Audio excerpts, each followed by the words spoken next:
Hoje estamos aqui mais uma vez para estudar a Palavra de Deus. E hoje o capítulo que nos cabe é Êxodo 12. Que pontos podemos destacar na leitura desse capítulo? O primeiro deles é que é nesse capítulo que o Senhor Deus institui oficialmente o ritual da Páscoa. E aí tem algumas regrinhas que tem aqui nesse capítulo que são exclusivas aqui e não vão ser repetidas lá na frente no livro de Êxodo, Levítico, quando Deus novamente orienta o seu povo, escreve nas suas leis a questão da observância dessa Páscoa. E aqui, nessa Páscoa original, Deus dá algumas informações que deveriam ser seguidas pelos israelitas dali para frente. Porque aquele dia, como se fosse o dia da independência do povo de Israel, que eles sairiam do povo da terra do Egito, seria um feriado memorial que eles iriam cultivar dali para frente. Todo ano está celebrando esse feriado nacional. E algumas coisas estão relatadas nesse capítulo acerca do cordeiro. Como deveria ser esse cordeiro? Um cordeiro de 1 ano, sem defeito. Ele deveria ser comido assado no fogo e não cozido, não cru. Ele não poderia ter nenhum osso quebrado. Esse cordeiro deveria ser comido inteiro. Não deveria sobrar nada dele para um dia seguinte. Então, para isso, era para os filhos de Israel se unirem em comunidade. Por exemplo, digamos que um cordeiro servisse para 8 pessoas. Se uma família tinha só 4 pessoas, precisava juntar com outra família de mais 4 pessoas para que o cordeiro desse o suficiente para todas as pessoas e não sobrasse partes do cordeiro. Se sobrasse, essas partes deveriam ser queimadas.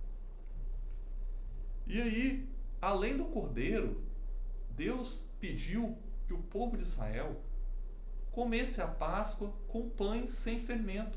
Inclusive dá a instrução para que durante 7 dias se observasse essa festa sem fermento. E além disso também era para ser incluído nessa ceia da Páscoa ervas amargas, para que eles fossem lembrados da escravidão, dos momentos ruins que eles passaram na escravidão do Egito.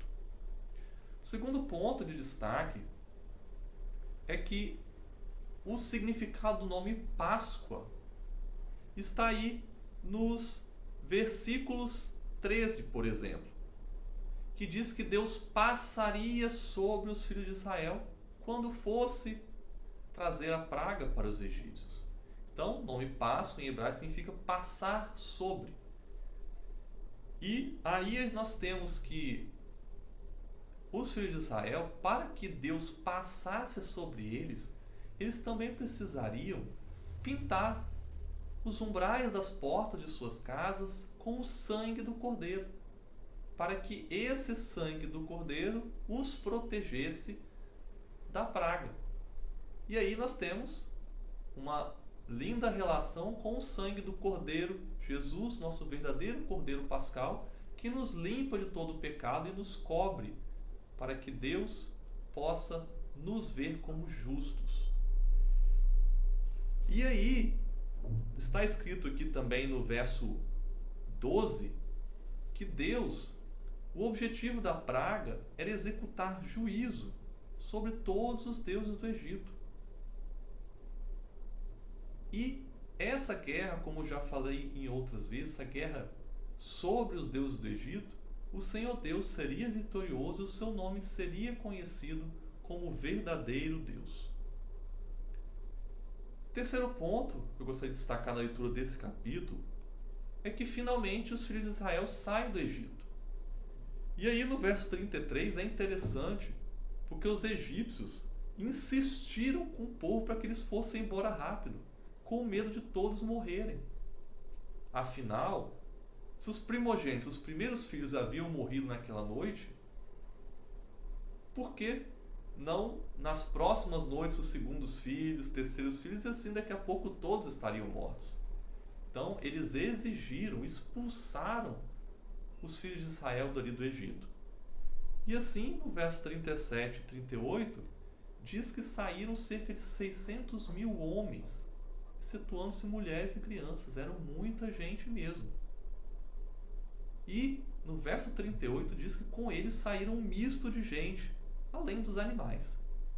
Essa palavra misto de gente, alguns estudiosos dizem que eram egípcios, outros povos que moravam ali no Egito, que resolveram acompanhar os filhos de Israel ao verem as maravilhas que o Deus de Israel fizera no meio deles.